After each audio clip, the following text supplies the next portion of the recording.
when you, so when you are in a cycle of creation, you are restless. Lots of energy comes in when you're creating, right? But rest less. So there's times for hibernation and there's times for creation. And, the discomfort of the restlessness or the being tired or the creative juices on overload, right, is part of the push, the impetus, the shift. So if you are restless, you're in a creation period. And if you're in a creation period, you will rest less. Rest will not come as easy for you as when you're in more of a dormant stage or a hibernation stage. So are we hibernating or creating, right? It's the ebbs and flows, the tides. Like, we can't be creating all the time. We have to then, decompress. So we're cyclical. We're cyclical in our sleep. We're cyclical in our eating. We're cyclical in our life. We're cyclical in, in conjunction with the sun and the moon and the stars and, the planet Earth and the revolution and the rotation and the evolution, right? It's all cyclical. Rest less.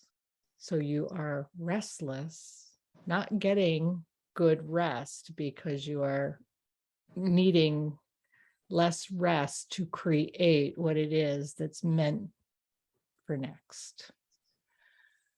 Okay, show over. Hi. I love it. Love it. It's like giving birth, right? Like you just forget moments of it and it's so hard and you have to rest through it, breathe through it. Yes. So it's Yes. like, And then when it's all done, it's the most beautiful miracle, but it was the most challenging struggle, that many women will ever experience. It's like tiring, like you want to sleep. When to push and when to pause, how to breathe your way through the discomfort, And breathe the right way. Oh my God. So that was where I was first introduced to breath work. I didn't really think about my breath until I used it when I gave birth to that 9+ pound lovely son of mine. And it's funny because I took the classes, you go to the Lamaze or the childbirth classes. And, while it's happening, I'm like, really, really, really, really, really, really. And then while it was happening, I was like, okay, I got no other choice. So what do I have in my wheelhouse? Oh yeah, that thing that lady said that seemed ridiculous at the time. And I was like, oh, wait, if I'm focusing on this ridiculous breath, I'm noticing less discomfort because my attention can't be on the discomfort and the ridiculous breath. Oh, maybe there's something to that. Maybe you can use that in your whole entire life. Why are we only teaching that to women who are 8 months pregnant? Yeah. Yeah. I remember my nurse telling me, you either have to breathe right or you're going to look like you're in a boxing match. When I thought I was breathing right, I didn't do any of the classes. And it was my second childbirth, but second at natural, that first one. So, and I was just like, what is she talking about? Like, what do you mean? Like, I'm trying to breathe. How many breathing ways can you breathe? Yeah. Okay. So the air comes in, the air goes out. Yes. But there is purposeful, paying attention and noticing. And there are several different kinds of breaths. She's like, you're holding it here. And I was like, what is she talking about? I'm holding it here. She's like, no, you have to let it out. Like, breathe deep through your stomach and out. Push. I was just like, and then finally, like you said, I mean, it came a moment where I didn't have a coach that was coaching me through the process except for her. And then I remember at one point when I didn't do that much reading because I didn't want to get too nervous about everything. So feeling the burning of the ring and this outer body experience of talking to myself and because I was complaining a lot through the whole process. A lot of Mm, complaining, like, give me the epidural, I don't want to do this, cut me open. Why is this happening? All this whining, right. because I didn't want to focus on what was happening. And it's really important to have somebody there for you. But sometimes when you don't have that there, you have to be there for yourself, right? Yeah. Yeah. And so I And remember like when you're having this, uncomfortable, it's hard to remember to show up for yourself. Yeah. yeah. And I remember just like having this internal conversation with myself saying, this is it. Like, you have to focus. Yeah. You don't have a choice. This thing is Yeah. coming out. Like you can't say, okay, nope, nope, I changed my mind. But that's what I was saying. But you do say it. Right. Right. There's, like I said, anyone who's gone through the process, I've also passed a kidney stone. So like I can use the same analogy, right? So, if you're a guy and you pass a kidney stone, or a woman who passed a kidney stone, if you haven't given birth yet, it's the same kind of thing. It's like, there is no turning back, like it's in the passage and it's about to unfold. So you either have to embrace the circumstances, right? And Mhm. and work through it, or it happens anyway. You can keep resisting it, but the more you resist it, the harder you make it for yourself. So yeah, I mean, breath. So breathing is essential, right? We do it every day. We have to do it. Like that is just what happens. But breath work, right? Using your breath to work through, work out, work in, work, around, like that's critical. And you can use your breath to heat your body and create energy. You can use it to calm your body and soothe energy. You can use it for clarity and focus. You can use it you know, uh, just for self-soothing. You can, there's, and the practice of breath and noticing when you're withholding breath and how your body responds to that, and noticing when you're adding breath and how your body responds to that, and how quick and how slow, like all of that awareness can help with your emotional regulation and your overall physical health. This is not what we're talking about today. I So love welcome this. everybody. Welcome to Authentic Conversations. It happens. So I'm Amarelis. And I'm Susan, and we thought we planned something for today. Arella sent me a text last night. She's like, this is what we're doing. And I'm like, okay. And I'm ready for it. I actually, did some thinking about what we were talking about today in preparation. I hate that. Why waste my time preparing? I mean, no, it's good. It's always good to dive deeper into something, but like, whatever shows up. So let's go back to this whole restfulness and resting Ah, and rebirthing and constantly of evolution of like the moon phases, right? We're in a new moon for the next 6 months. Great time to set your affirmations, intentions of what it is you want.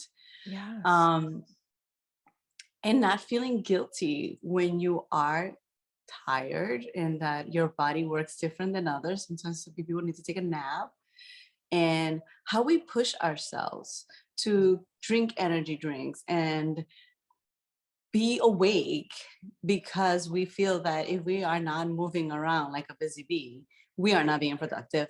Right. Right. Or FOMO, who wants to miss something. So I have to be at everybody's everything because or I have to, always be on social media or always be aware of what's happening in the world. No, you don't. No, you don't. So the pause, so we could talk about lots of things. We talked about the law of rhythm. So if you wanted to go back to that, it's on our YouTube channel. There's so rhythms like, the tides, the ebbs and flows, the circadian rhythm, the body's clock, internal clock. There's all, we are cyclical beings, right? We're born, hopefully we live. I mean, we're alive, but hopefully we live. And then the body passes, and then, the soul comes back with a new rebirth. And, so if you think about those cycles, it happens in our lives too. It happens in our friendships, right? Friendships are born and then they experience a life together. And then, not all friendships are meant to last across the ages. So, there's an evolution of friendships. There's an evolution of people, coming and going, and new people coming, and they go too. Um, yeah, it's just everything is rhythmic, or and so we talk about, I mean, I love the idea of when it's time in childbirth to push, or kidney stone birth to push, it's a push, right? you know but it's not always time to push. Sometimes pushing causes more harm than good. Mhm. So it's, and where do we know, Amaryllis, about where to push? Do we know it here, or do we know it here? I think it becomes this combination of this higher power of your inner self, which goes back to what we're always talking about. The answers are in with you. I That's mean, that childbirth of me having this literally like another me talking to me saying, hey, this is it. Stop the whining, pause. You know what to do. It's in you. It's going to happen. There's nothing else. And I remember leaving the hospital 3 days later going, shit, if I knew this was going to be, I was going to survive, first of all, because there were moments where I didn't think I was going to survive. The fear kicks in, and not breathing properly kicks in. So now I'm thinking that I can't do it. So I get stuck in that I can't. And it's all of these emotions that are happening all simultaneously in like less than an hour. You don't I have a don't, choice. It's a you can't go to I can't now. You don't have a choice. It's not I can't, I changed my right. mind. It is like, and Yeah. that's the resistance at the And it finish line. happens so fast that like you have to just say, focus, you got this. Yeah. This is when we talk about talking to ourselves again, and what we were going to talk about today, which is an amazing, the book that we're reading and talking about that we love, because he makes it so simple. It's the 4 agreements, right? We just had a conversation a couple of weeks ago, the first agreement, and it was be careful what you say, right? Be impeccable with your words. Yep. Be impeccable with your words. So, impeccable with your words, not just with what you say to others, but what you say to yourself.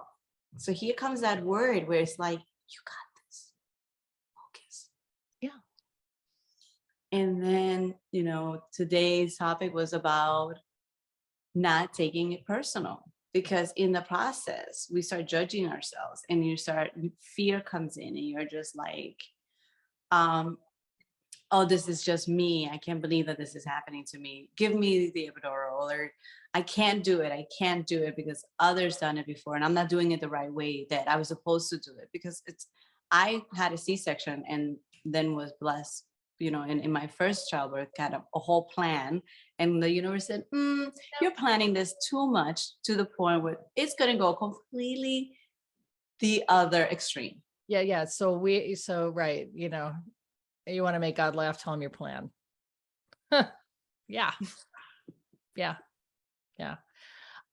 So don't take it personally, right? So here we are, as women, preparing to give birth, to whatever. And so let's broaden this, right? So Yes. whether you're giving birth to a child, or you're giving birth to a business, you're giving birth to your authentic self, or you're giving birth to A new podcast. opportunities, a Yeah. podcast, it's like we have to pay attention to comparison to others, and how we perceive others are looking at us, right? So this is what, what other people think, say, and do is really none of your business, especially if it's about you.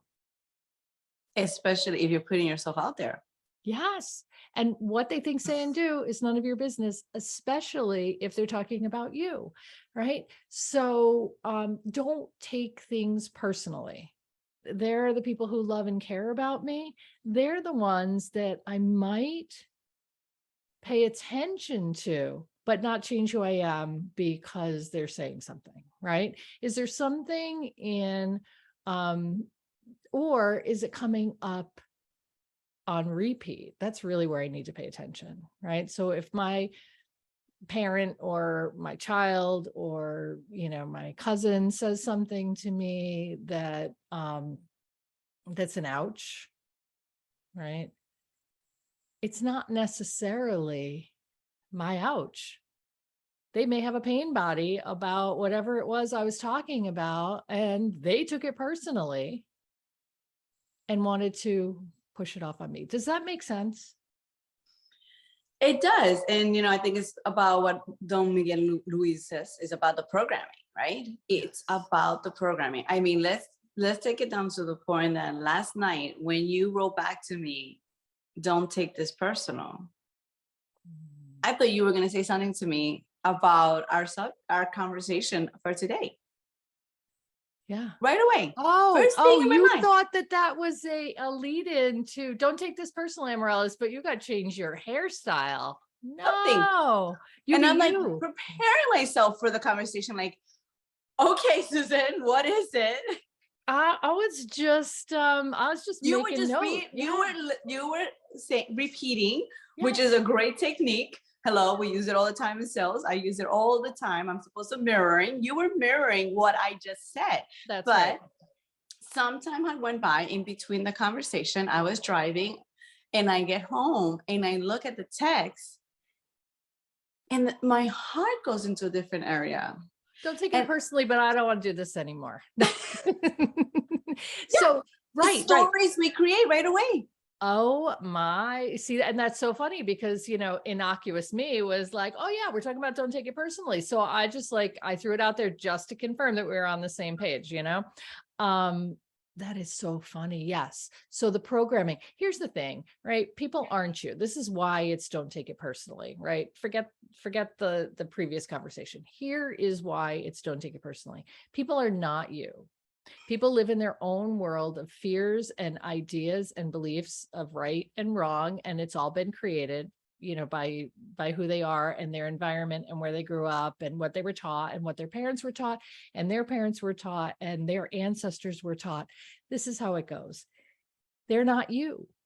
They're not you. So you have your own special set of circumstances, special set of skills, special set of talents and uniqueness that is meant to blossom and bloom and be born into something that may be different from everyone else in your family. Don't take it personally. How they respond to your growth is none of your business.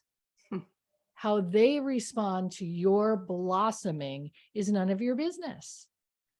Right? So instead of getting caught up in who's going to like what, it's really an inside job. It's an authentic inside job. Is what we do feel okay for me? Does it make sense for me? It may never make sense to my great uncle. Does it have to? No. Does it make sense to me? Yes. Am I fulfilling my life's purpose if I'm able to be the best version, the most authentic version of myself, and continue to grow and stretch and allow? Yes. Do I need the seal of approval? No. Do I need the external validation? It's nice, but I don't need it. If I depend on it, then I'm going to be the same yo-yo as all of the people who are working through their stuff and pushing it off on me because they're uncomfortable. They would be uncomfortable with what I'm doing. Nope. Mind your own. Stay in your lane. Your business is your business. You don't have to defend yourself or, and we talked about this a little bit with Danielle last week. Like, you don't have to defend yourself or apologize for things, right? Don't take it personal. Don't take it personal. Everybody's coming from their own angle. And if we can have the wherewithal to know, right, that thinking is global and it encompasses everything, right? I don't have to take it personally. I can say thank you anyway. And take what little bits fits into you. Like, there's always going to be something that is that mirroring of that person that's around you. The critique, as an actor, I had to constantly, I don't know why I was so good at taking my director's notes.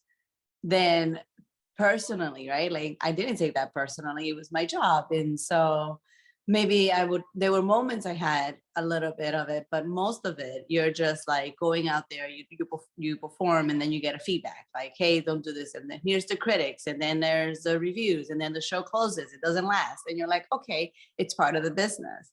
Yes. But outside personally, I want to you're talk, I want to talk about the difference between the word feedback and critics, right? Mm. Feedback makes me feel like open and yeah, I want feedback. Critique makes me feel small and defensive. You're going to critique my work. You're going to critique what I have to say, right? And maybe that's just me, but let's talk about the difference, right? So being in education for years, there was always like the teacher evaluations where the administration would come in and do an evaluation. It's the same kind of thing. It's a critique of my work versus feedback. It's always feedback. It's always feedback, how you label it, how you look at it. If you're willing to grow and you're willing to be open, there is always something you can take from it. There is always something that you can take from what someone else says. So I like to think about it like this, right? I have a belief system, and my belief system is not fixed. Some people believe that they have a fixed belief system.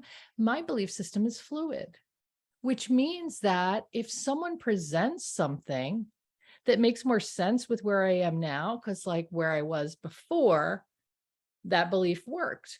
But if somebody presents something in feedback that makes more sense now, I'm willing to adopt that. Does that make me, a hypocrite to my old self? No, that makes me an evolutionary being that I've grown.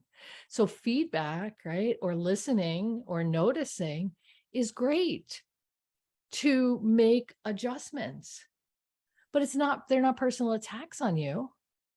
They're simply other people's outward suggestions to see if they match your inner, if it resonates with me. So often we want to defend, we want to hold those beliefs like, but I believe. Well, yeah, and it served you, but does it still serve you to believe like that? Or maybe you can soften around that and you don't have to defend that. Or maybe you can just see the other person's perspective and honor that. Whoa. Yeah, don't take it personally. People are coming from the place that they know. Neither of you are right. Newsflash. Neither of you are right. There's no such thing as right. You're right for you. They're right for them. And you have to adjust. If it feels like it hurts or there's an energy shift in your body, awareness, right? We go back to the awareness and the breath. What does Susan say? Like, what could she say that she's telling me, don't take this personally? Why am I all of a sudden afraid of having this conversation? Where is this energy coming from? And I know for sure that for me, it's when I read this book, that was a chapter that I constantly keep reading over and over. I've gotten better at realizing that, like, I'm not good with when people say things like in a third, like a humor, a joke, sarcasm. Yeah, I'm not good at that. I cannot get it. And that's why a lot of people tell me, oh, don't take it personal. I wasn't saying it like that. And because I take it literally. Like, I don't know. Right. And we never know, we never know how someone, but the whole point is it's not about what they're saying to you. It's about how you respond. Because that's the only And thing. how you listen. Control. Yes. Right? What you hear. And what you hear. You're hearing through your filter. Right. It's the same thing with being authentic with where your phrases, what you're saying to others and what then the other person is hearing. So if you don't understand what somebody says, if English is your second language, as for myself, some jokes I don't get. I wasn't raised American. I was raised in a Dominican family. So there are certain things that I do not understand. So I should not assume that if I'm taking it personal, that this person is really attacking me. I should really ask and say, you know what? That didn't sit well with me. Yeah. What did you mean by that? What did you mean by that? Like, I don't get it. And then it opens up this other conversation of knowledge of like, realizing that we are all the same in different ways, different planets, but same thing. And then all of a sudden realizing like the person saying, "Oh my God, I'm so sorry. It was just this joke. It was you know, We're you're don't take." also, yeah, we are also each other's teachers. Mm-hmm, So mm-hmm. even the person who rubs you the most is the one that really Oh, makes you do the most work. It's like Rumi says, how will you ever get polished if you cannot stand the rub? Right. So we right, have to recognize the rub as not pushing back out to them and trying to get them to apologize or change their right. beliefs. It is noticing, why does that bother me so much when they say that? What is it about me that I can look at, shift, or change to be less affected by that line of thinking or that tone of voice or that image that's created? Yes. And those are the tools, guys. Write it down in a piece of paper. Think about what happened in that situation. How would you like to visualize it in, if there's a coworker that does that, or a significant other, or somebody very close to you. Yeah. And imagine the conversation that you would like to have, write it out, see it in the way that it is, and then put that good positive energy. Trust me, guys. I don't know how it happens, but it will happen where the day comes where you go, "Hey, what do you mean by that?" Or, Speak from the I. Speak from the I. I felt yeah, hurt by that. I feel confused. I'm not sure I understand what, not you. So if yeah. you can speak from the I and you also remember, right, that it's not to change them, Mhm. but that it's to help you understand. So, always speak from from how you felt, not they made you feel, but how you felt. Right. I. I feel because I can have a great day and I can have an amazing time if the energy is shifting. Then, if you want to know a little bit more about it and dig deeper, sometimes amazing conversations come out. And it's always not in the moment. Sometimes it has to be later on when, you go, hey, this happened and I felt this way. And I wanted to know, is there something I'm not understanding? Can you explain it to me? Yeah. And you can have this other perspective of the other person, and that other person learns about you in another different light, and then all of a sudden It a changes beautiful message energy. changes everything. Changes energy. And I, it's important that pause in between is important because we don't want to speak from a place of emotional dysregulation. Exactly. We want to have time to process and just kind of really see what was triggered within us, and then go back in a calm and helpful and caring manner, speaking from the I, not from a place that's emotionally dysregulated.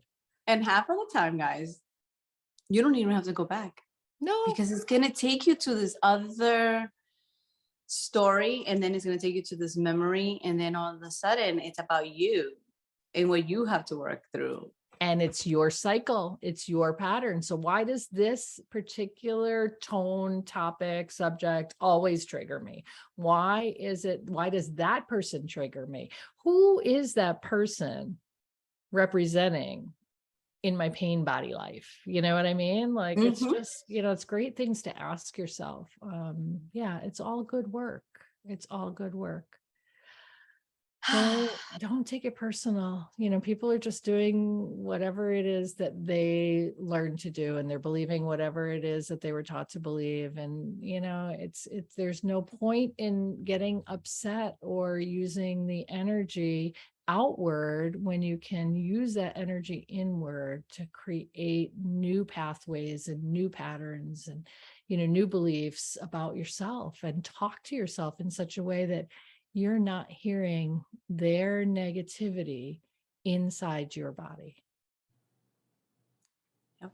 Thank you guys for joining us today. Thank you, Susan. That Thank was you, Amaryllis. Don't take it personally. Oh my God. I'm not sorry that created angst for you. I'm actually glad that created angst for you It because was, it gave you an opportunity to look at it. yeah. I was like, well, what?